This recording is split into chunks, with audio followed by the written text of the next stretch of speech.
por todo lo que implica lo que están haciendo. La venta de comida, la venta de artículos, la venta, estaba viendo que nuestros artesanos mexicanos, el trabajo que ellos hacen, que es un trabajo artesanal, si es cierto, lo hacen y cada año, no solo en México, sino mandan sus productos a diferentes partes del mundo para esa celebración.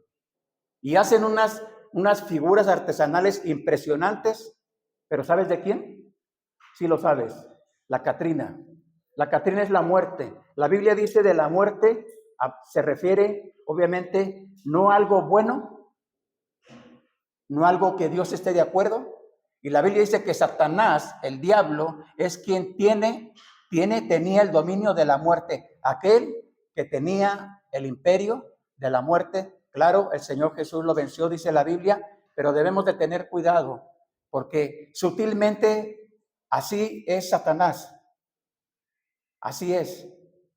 Se introduce de una manera sutil, astuta, haciéndole creer a las personas que no pasa nada.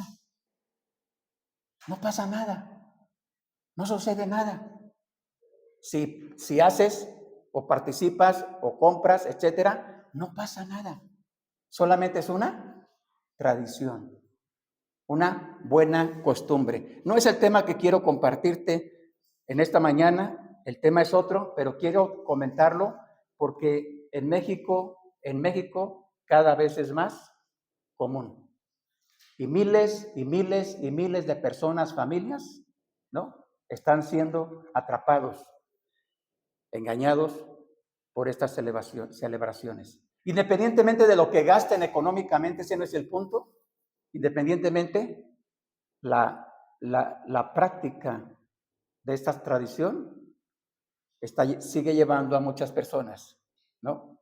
A rechazar la Biblia, a rechazar la palabra de Dios y a rechazar todo lo que tenga que ver con Dios. Por eso dice la Biblia en Romanos, en el primer capítulo, dice la palabra de Dios, dice el apóstol Pablo, profesando ser sabios, se hicieron necios y cambiaron la gloria del Dios incorruptible en semejanza de hombres, de cuadrúpedos, reptiles, ¿no? Y dieron culto a las criaturas antes que al Creador, el cual es bendito por los siglos. Y entonces sigue diciendo el apóstol Pablo, guiado por el Espíritu de Dios, sigue diciendo de estas personas que profesando ser sabios se hicieron necios. Y empieza a dar una lista de estas personas, cómo actúan. Y una de las características que tienen y tendrán esas personas una de esas características es aborrecedores de Dios. Aborrecedores de Dios, ¿no? Es decir, no quieren saber nada de Dios, del Dios de la Biblia. No quieren saber nada de la oración, porque es un principio bíblico y un mandamiento, ¿verdad? Orar sin cesar.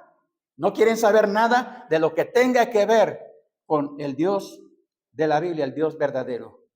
El tema que quiero compartirte esta mañana, hermano, y visitantes, bueno, los visitantes son mis hermanas, ¿verdad? Varias de ellas. Faltó Magdalena. Yo dije, no, Magdalena vive más cerquita. Antes vivía en Coatzacoalcos, ahora ya vive aquí en Salamanca, está más cerquita Salamanca, ¿verdad? Dije, bueno, nena, le decimos nena de cariño, ¿verdad? Yo le digo Magdalena, pero después les cuento la historia, por qué le digo Magdalena, ¿verdad? Yo dije, ella va a venir, seguro va a venir. Yo esperaba que viniera Leo, mi hermano Leonardo. Él vive en Jalpa. Dije, va a venir Leo, ¿verdad? Va a venir Leo. Pensé que por un momento. Y después de mis hermanas sí también dije, no creo que vengan, ¿verdad? No creo que vengan. Bueno, no que se vayan a espantar, ¿verdad? Pero qué bueno que vinieron, ¿verdad? Qué bueno que vinieron a acompañar a mi mamá. Y bueno, el tema que quiero compartir para todos, el tema es, de acuerdo a la palabra de Dios, hay un camino, dice la Biblia, dijo el Señor Jesucristo, hablando de caminos, de enseñanzas, el Señor Jesús habló acerca de un camino. Bueno, caminos en general, pero especialmente de un camino. Y el Señor Jesús dijo, hay un camino que lleva a la salvación o a la vida eterna.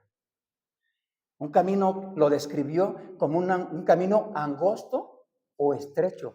Y no solamente eso, dijo Jesús, el Señor Jesús dijo, ese camino no solamente es angosto o estrecho, sino también ese camino, pocos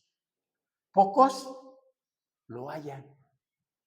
Y después menciona sobre un camino ancho y espacioso. Otro camino, diferente a este, ¿verdad? A uno, al primero. Un camino ancho y espacioso que lleva a la perdición. Y muchos son los que van por ese camino. Salomón, en el Antiguo Testamento, dice Salomón, cuando escribe algunos proverbios, dice Salomón, hay camino que al hombre le parece derecho, pero su fin es camino de muerte. Y hoy quiero compartirte lo que la Biblia habla acerca del camino del amor. Y en el Antiguo Testamento, todo el Antiguo Testamento, Dios declara a través de estas porciones, declara su amor, el amor de Dios, y lo representa o lo representó de una manera muy clara a su pueblo cuando en Deuteronomio capítulo 6 y el versículo número 5, Dios les menciona a ellos, les dijo qué clase de amor era lo que él esperaba de su pueblo, o de Israel en este caso, o de las personas en general. Deuteronomio capítulo 6, el versículo número 5, si alguien lo tiene en su Biblia, ya lo encontró, lo puede leer en voz alta. Yo lo tengo ya, pero si alguien ya lo encontró, le voy a dar oportunidad que lo lea en voz alta. Solo el versículo número 5, libro de Deuteronomio, capítulo 6, versículo 5. ¿Sí lo tiene alguien, no? Amarás a Jehová tu Dios de todo tu corazón, de toda tu alma y con toda tu fuerza. Muy bien. Aquí Dios dice o habla acerca de un amor, pero un amor que debería de ser total y completo, ¿verdad? Porque dice, amarás a tu Dios, ¿cómo? Con todo tu corazón, con toda tu mente, con toda tu alma, con todo. A eso se refiere esta clase de amor que Dios demanda acerca de sus criaturas.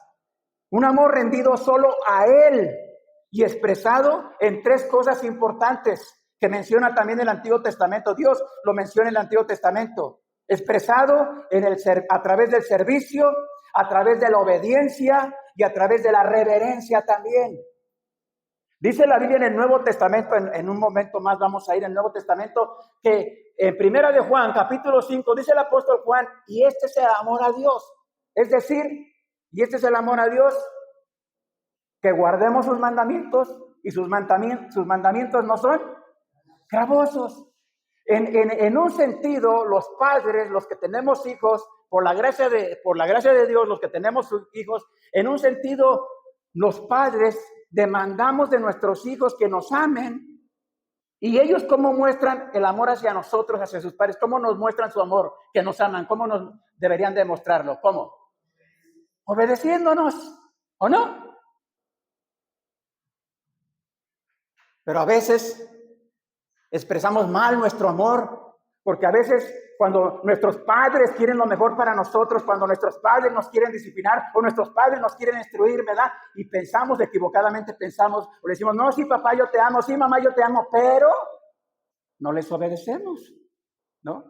En un contexto diferente, en una ocasión un grupo de personas le dijo al Señor Jesús, le dijeron al Señor, querían reconocerlo como Dios al Señor Jesús, querían reconocerlo, y el Señor Jesús les dijo, en un contexto diferente, porque las personas le dijeron, Señor, Señor, y el Señor Jesús les dijo, ¿por qué me dices Señor? ¿Lo recuerdas? Y no haces lo que te mando.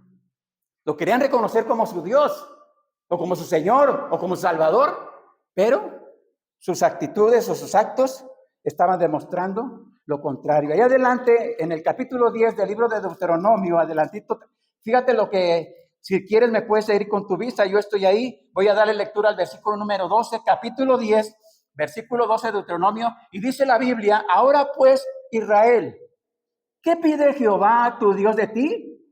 Por favor, escucha lo que dice la Biblia, sino que temas a Jehová tu Dios, que ames en todos sus caminos y que lo ames y sirvas a Jehová tu Dios, ¿cómo?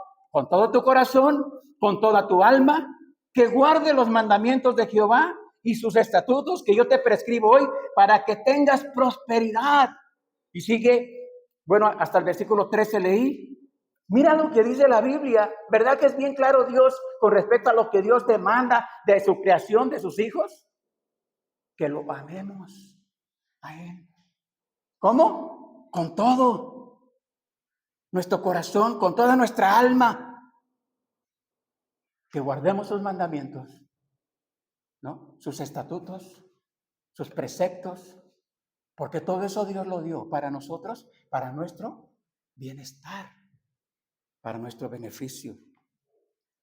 En el libro de Isaías, capítulo 56, libro de Isaías, capítulo 56, le dice a Dios a su pueblo una vez más. El versículo número 6, si estás ahí, puedes seguirme con tu vista. Yo ya estoy ahí, Isaías capítulo 56, el versículo número 6, y dice la palabra de Dios a través de Isaías, y a los hijos de los extranjeros que sigan a Jehová. ¿Para qué? Para servirle y que amen el nombre de Jehová, para ser sus siervos a todos los que guarden el día de reposo, para no profanarlo y abracen mi pacto. Dios le dijo a Israel en varias ocasiones, a su pueblo a Israel, le dijo, con amor eterno te he amado. Por tanto te prolongué mi misericordia. Algo muy importante, hermanos. En el Antiguo Testamento, el amor de Dios por los seres humanos se expresa en el Antiguo Testamento,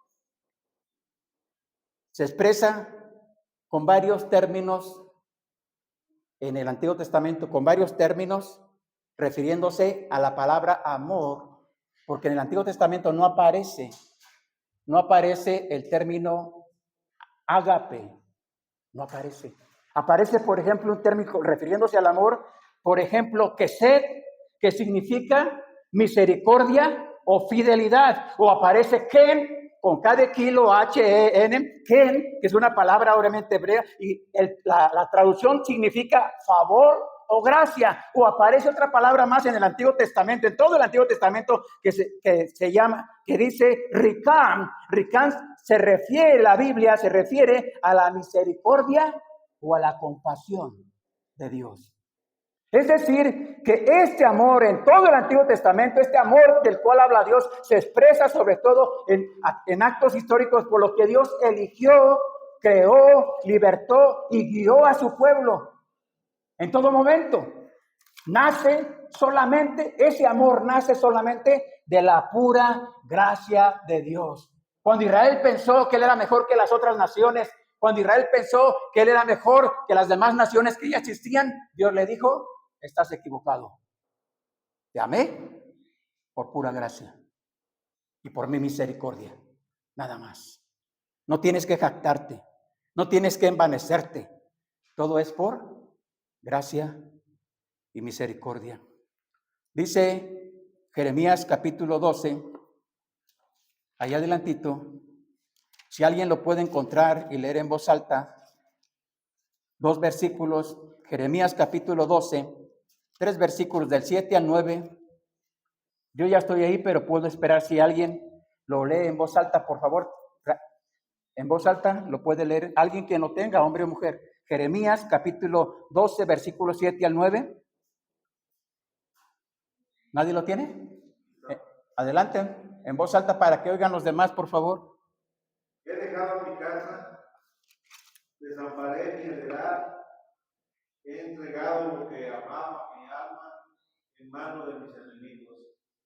Mi heredad fue para mí como león en la selva, contra mí dio su rugido, por tanto la aborrecí. Es mi heredad para mí como ave de rapiña de muchos colores. ¿No están contra ella aves de rapiña alrededor? Venid, reuníos vosotras todas las fieras del campo. Venid a devorarla. Muchos pastores han destruido mi viña hollaron mi heredad, convirtieron en desierto y soledad mi heredad preciosa. Hasta el 12, al 9, perdón, sí, al 9. Sí, era del 7 al 9, ¿sí leyó ahí? Muy bien. Bueno, en el segundo libro de Crónicas, vamos a buscar otra cita bíblica, por favor. Segundo libro de Crónicas, capítulo 20. El versículo 7 solamente.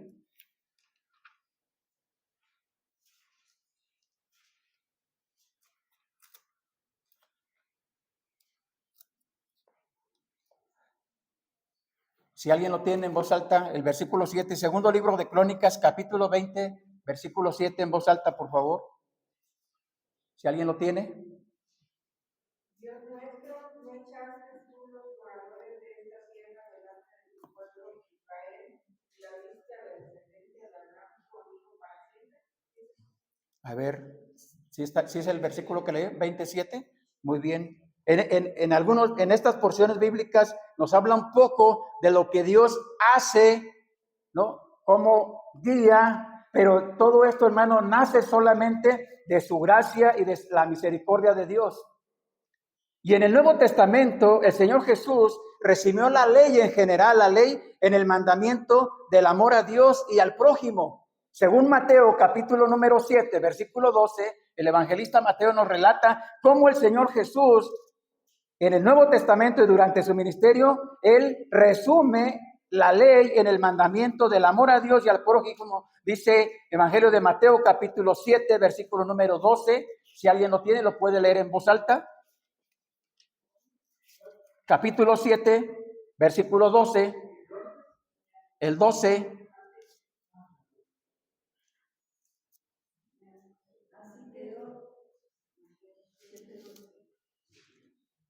¿No? Así que todas las cosas sentirán que los hombres hagan con vosotros, si también hacen vosotros con ellos, porque esto es la ley de Dios. Y bueno, y si leyéramos el contexto de esta petición del Señor, a eso se refiere, ¿no? Se refiere cómo el Señor Jesús resume este mandamiento del amor a Dios y al prójimo. Por eso el Señor Jesús enseñó acerca de el primer mandamiento, que es amarlo a Él, y el segundo mandamiento, ¿verdad?, que es semejante, amarás a tu prójimo, ¿cómo? A ti mismo. En este amor ha hallado su perfecta manifestación o realización en Jesucristo. Por eso dice la Biblia que más Dios muestra su amor para con nosotros, el que siendo un pecadores, Cristo murió por nosotros.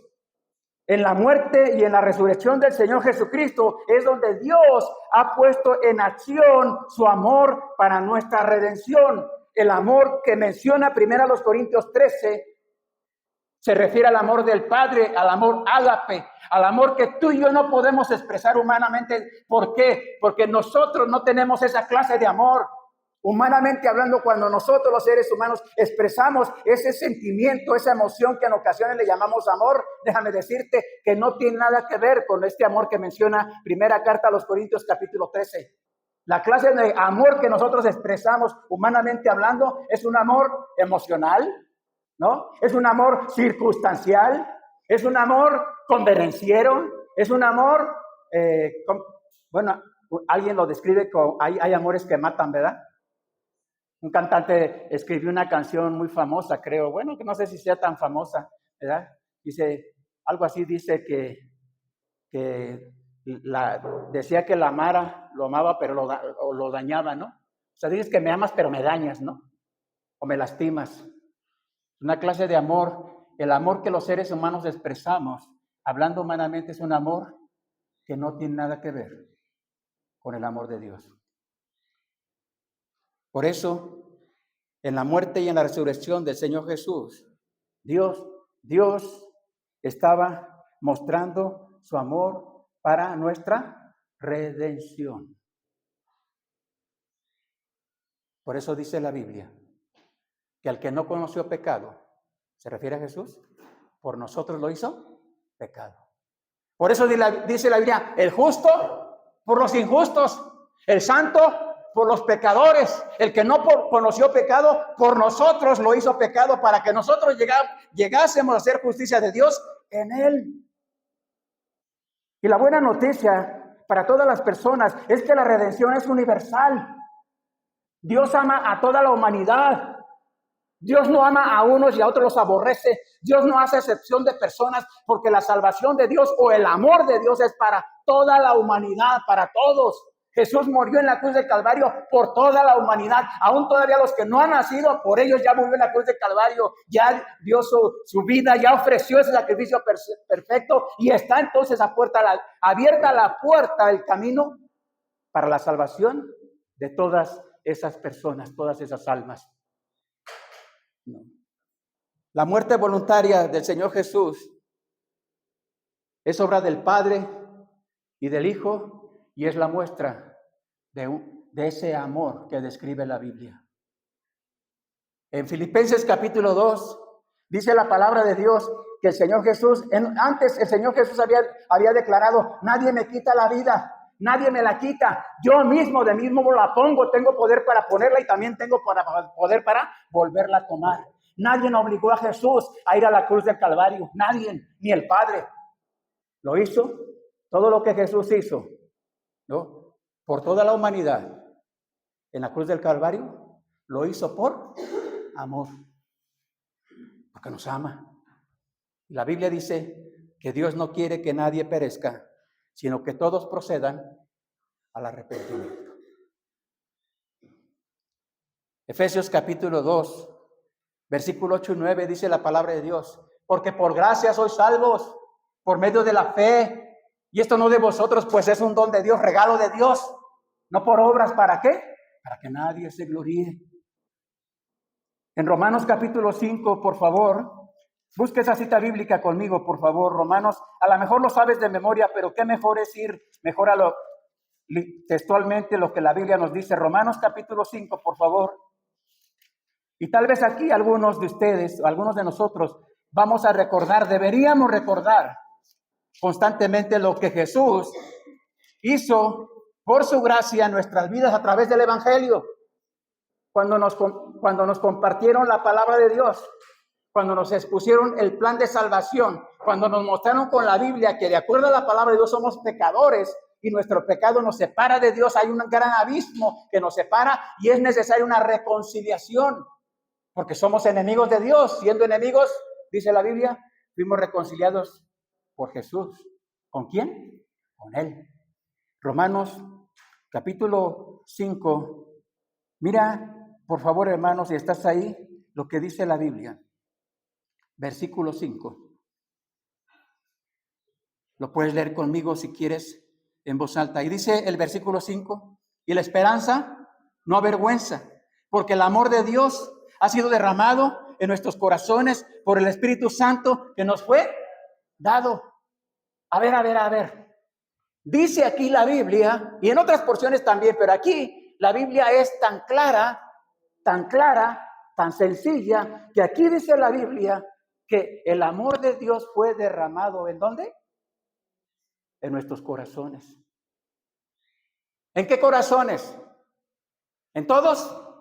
No, porque dice la misma Biblia, en Romanos capítulo 10, dice el apóstol Pablo, que si confesares con tu boca y creyeres en tu corazón que Dios le levantó de los muertos, serás salvo, porque el corazón se cree para justicia, mas con la boca se confiesa para salvación. Cuando invocamos el nombre de Jesús, porque todo aquel que invocar el nombre de Jesús será salvo, entonces dice la Biblia que se cumple este acto, el acto de Dios derrama el Espíritu Santo en nuestros corazones para sellarnos como su propiedad y para darnos la vida eterna por su gracia. ¿Mande? Sí. Y en Romanos capítulo 5, allá adelante en el versículo 8, un versículo que usamos mucho para el evangelismo, dice la Biblia, lo mencioné hace un rato, ahí el versículo 8, mas Dios muestra su amor para con nosotros, en que siendo aún pecadores, Cristo murió por nosotros. ¿Merecíamos que Cristo muriera en la cruz? ¿Merecía Cristo morir en la cruz? ¿Merecemos la salvación? ¿Sí la merecemos? No la merecemos. Fue por amor, por ese amor que el Padre y el Hijo mostraron hacia la humanidad, toda la humanidad perdida. No solo derrama el Espíritu Santo en nuestras vidas, ese es lo que realizan los creyentes, la purificación, la santificación, y la Biblia dice que también la justificación. De acuerdo a 1 Corintios capítulo 6, versículo 11, y segunda carta a Tesalonicenses capítulo 2, versículo 13, nos habla la Biblia que cuando aceptamos a Cristo como nuestro Salvador, ya fuimos perdonados, justificados, lavados.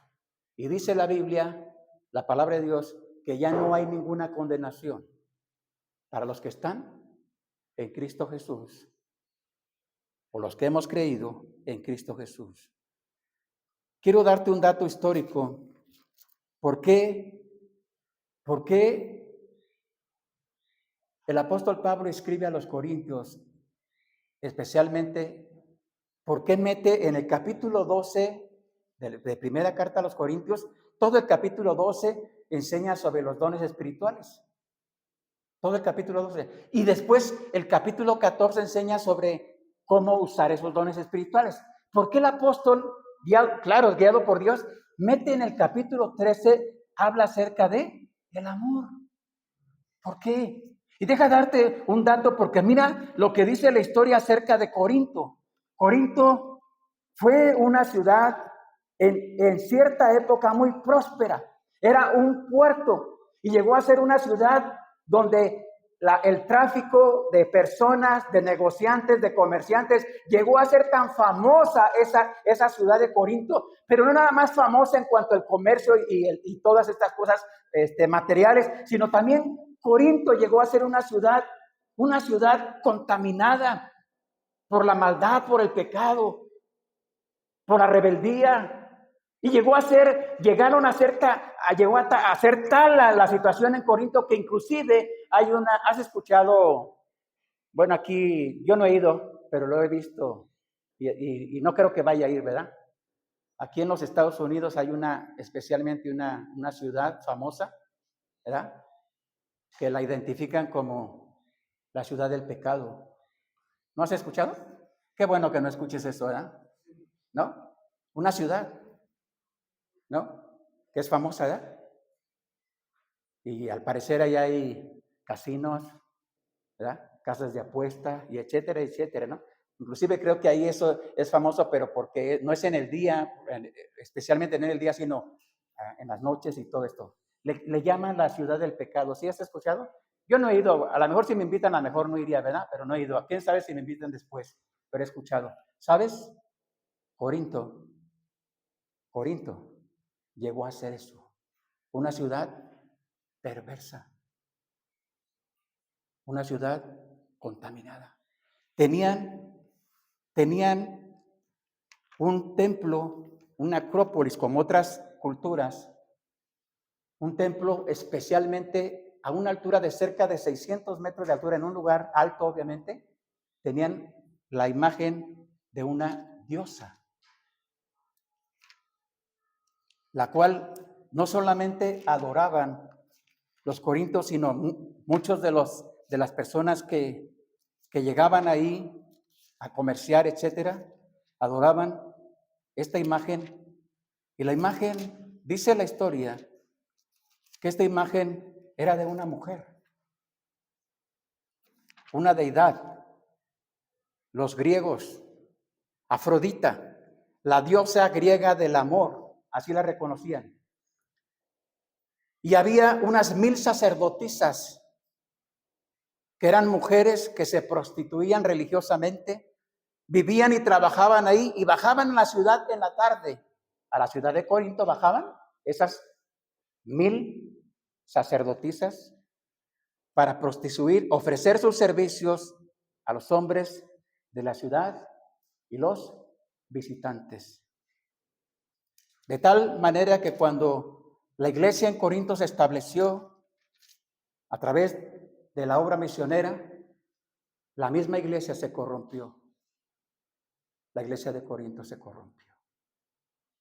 La iglesia de Corinto tenían los dones espirituales muchos dones espirituales. Aprendieron la sana doctrina, porque aprendieron la sana doctrina. Pero ¿sabes qué no tenía la iglesia de Corinto? No tenía ese amor que describe el apóstol Pablo, Dios a través del apóstol Pablo en 1 Corintios 13. No tenían esa clase de amor. Había envidia, había egoísmo, había entre ellos pleitos, divisiones, había tal cosa, por eso nos los muestra en los primeros capítulos. Por eso Pablo les dice, ¿cómo quieren que les hable como espirituales? Son niños, se comportan como niños, están divididos, hay egoísmo, hay rencor. Y no solamente eso, hermano, habían permitido que en la misma iglesia se corrompiera al grado de que el incesto, que era un acto vergonzoso para Dios y desaprobado por Dios, era una práctica común para ellos. Y lo permitieron en la iglesia. Y no solamente eso, convirtieron esta ordenanza importante que el Señor dejó para su iglesia, convirtieron la cena del Señor en algo que no le dieron la importancia de vida. Primera carta a los Corintios 11, dice Pablo, cuando les dice, porque celebraban la cena del Señor y lo hacían indignamente. Unos se adelantaban a la comida, porque eran unas comidas, lo que preparaban, lo que anticipaba la cena del Señor era una comida, literalmente era comida. Las familias a la iglesia llevaban comida, cada quien llevaba comida, pero se corrompieron al grado de que dice Pablo, ¿por qué unos comen? No esperan a los más pobres. ¿Por qué unos comen y a los más pobres ya no alcanzaban? ¿Y por qué otros se embriagaban en el templo antes de tomar la cena del Señor se embriagaban? Y Pablo les dice, ¿por qué lo hacen? Y tenían en poco esta ordenanza importante que es la cena del Señor. Y mira, por eso Dios guió a Pablo para que pusiera exactamente esta carta en el lugar indicado. Hermano, en el pueblo cristiano, entre los que decimos ser hijos de Dios, ¿no debe de haber entre nosotros egoísmo, rencor, envidia? ¿Debe haberlo? No debe haberlo. No debemos tener estas prácticas que Dios no aprueba, que Dios no está de acuerdo y que dividen al cuerpo de Cristo, dividen a la iglesia del Señor, dividen a las familias. ¿Sabes que era muy común? Y lo digo no para lastimar a nadie, lo digo porque ¿sabes que era muy común en ese tiempo con estas personas? Aún en la iglesia era muy común el divorcio y familias disfuncionales. Era muy común. Podían hablar por eso cuando Pablo dice, empezando el capítulo 13, dice Pablo, si yo hablase lenguas angélicas y humanas, pero no tengo amor, de nada me sirve. Y si entendiese todos los misterios, pero no tengo amor, nada soy. Y si diese mi cuerpo para ser quemado, ¿no? Pero no tengo amor, vengo a ser como metal o címbalo que retiñe. ¿Sabes? Esto que muestra la Biblia sigue siendo algo común entre el pueblo de Dios, desafortunadamente. Personas que tienen en poco la obra de Dios, que tienen en poco los principios de Dios, que tienen en poco las ordenanzas de nuestro Dios, que tienen en poco la vida cristiana y que equivocadamente creen que no pasa nada. Eso le pasaba a la iglesia de Corinto. Creían, sí era verdad que tenían la mayor parte de los dones espirituales, eso sí era verdad, pero los estaban usando mal. Sí era verdad que conocían la doctrina bíblica, sí, esa era verdad, pero había algo en lo que estaban sumamente importante que estaban fallando. Y todo eso hacía que se desviaran de las cosas importantes, ¿no? O de las cosas que Dios pone en primer lugar. Este amor que menciona Pablo en primera carta a los Corintios es el amor del Padre, es el amor de Dios, es el amor que dice, por eso dice ahí la palabra de Dios, En 1 Corintios 13, mira cómo lo describe, hermano. Cómo lo describe Pablo para que aprendamos. Dice el versículo 4, el amor, este amor, el ágape, el de Dios, es sufrido. Número 2, es benigno. El amor, número 3, no tiene envidia, no es jactancioso, no se envanece, no hace nada indebido, no busca lo suyo, no se irrita, no guarda rencor. Y mi querido hermano, déjame decirte que si tú y yo decimos que somos cristianos o somos parte del pueblo de Dios o decimos que andamos en este camino o que Cristo es nuestro Salvador, entonces tenemos que tener cuidado. Porque algunas de estas cosas son tan comunes, ¿no? En iglesias, en familias cristianas y aún entre líderes de iglesias. Guardamos rencor, o la envidia, o la avaricia, o la codicia, o el qué dirán, etcétera, etcétera. Y mira lo que dice la Biblia. Ese amor no es jactancioso, no se envanece, no hace nada indebido, no busca lo suyo. No se irrita, no guarda rencor, no se goza de la injusticia, mas se goza de la verdad. Todo lo sufre, todo lo cree, todo lo espera, todo lo soporta. El amor nunca deja de ser. Esta clase de amor es la que tenemos que experimentar y practicar los que decimos ser hijos de Dios. Porque eso es lo que Dios espera de nosotros. Dice la historia que en el primer siglo, la iglesia primitiva experimentó esta clase de amor. Y las personas a sus alrededores se sorprendían y decían: mirad cómo se aman, mirad cómo viven ellos, mirad cómo es su conducta, mirad. Y algunos de ellos los ofendían, los trataban de maltratar o los aborrecían, y ellos no respondían de acuerdo a sus actos, de acuerdo a las emociones, respondían con ese amor que describe 1 Corintios 13.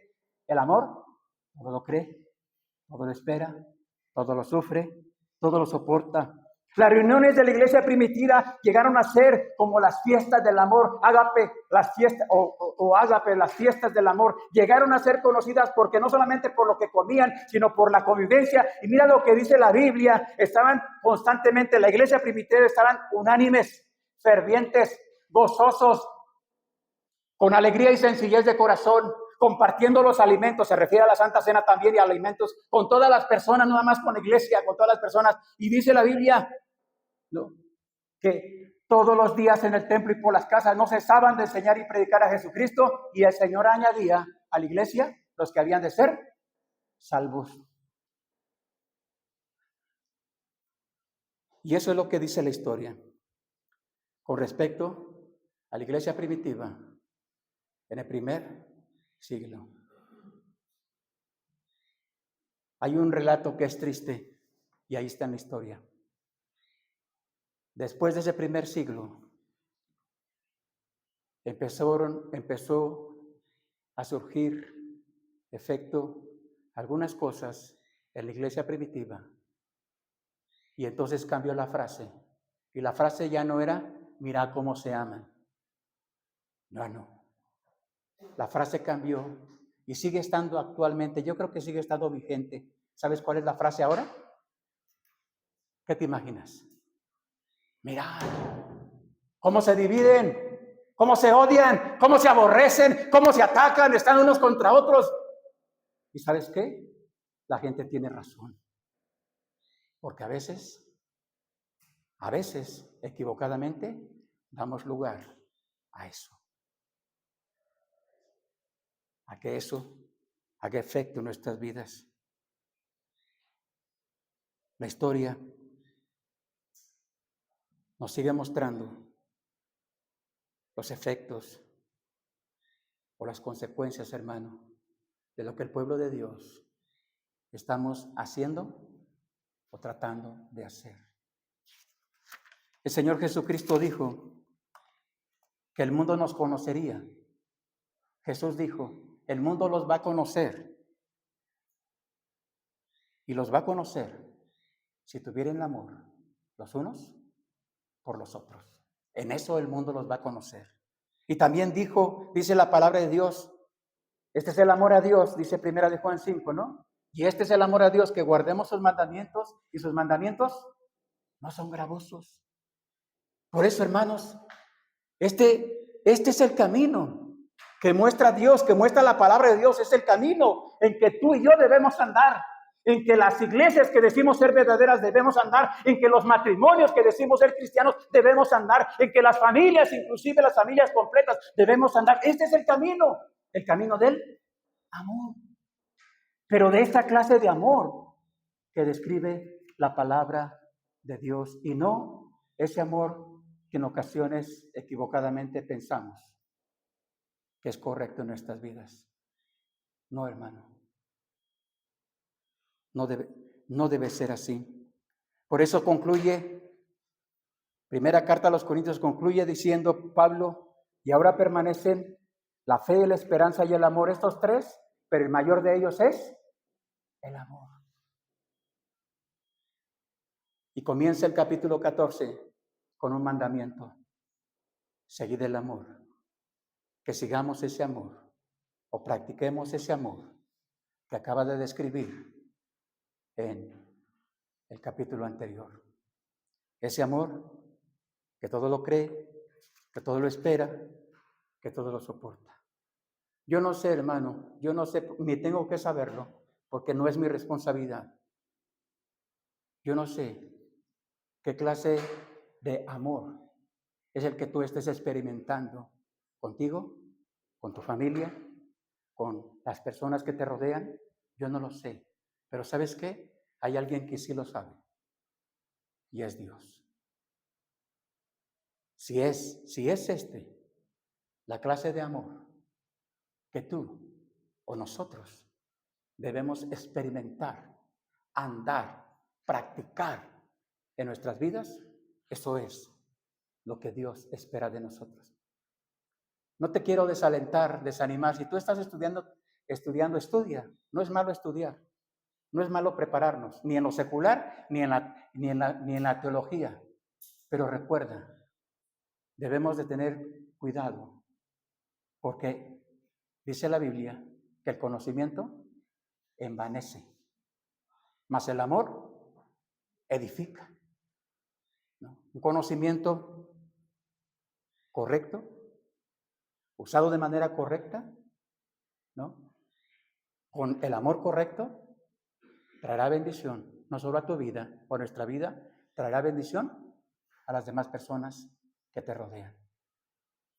Pero un conocimiento o habilidad o talentos, como le pasó a Corinto, los hermanos de Corinto tenían todos los dones espirituales, pero ¿cómo los estaban usando? Mal. Estaban divididos. Unos decían, yo de Pablo, otros de Apolos, otros de Cefas, y los más espirituales decían, yo de Cristo. Estaban divididos y se estaban comportando como niños. ¿Por qué? No habían aprendido todavía cuál es el camino. ¿Cuál es el camino más importante?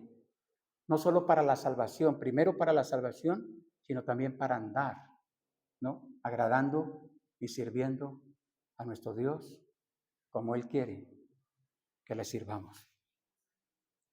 Te animo en el amor en Cristo para que revisemos, hermano, nuestro corazón y le digamos, Señor, si yo no estoy viviendo, experimentando esta clase de amor en mi vida, te pido que me ayudes a experimentar, a vivir y andar en esta clase de amor que tú esperas de mí, ¿no? O de tu iglesia. Y podemos esperar entonces, hermanos, que Dios nos ayude a mostrar ese amor que nos muestra la palabra de Dios. Vamos a orar y terminar con este tiempo. Por favor, tú en tu corazón, vamos a orar Padre nuestro que está en el cielo, Señor, una vez más queremos darle gracias en el nombre de Jesús por darnos la oportunidad de poder, Señor, meditar en su palabra, reflexionar en su palabra. Le pedimos, Señor, que nos ayude, Señor, a darnos cuenta, a ver qué es lo que estamos haciendo, hacia dónde nos estamos dirigiendo, o cuáles son las cosas que motivan nuestro corazón.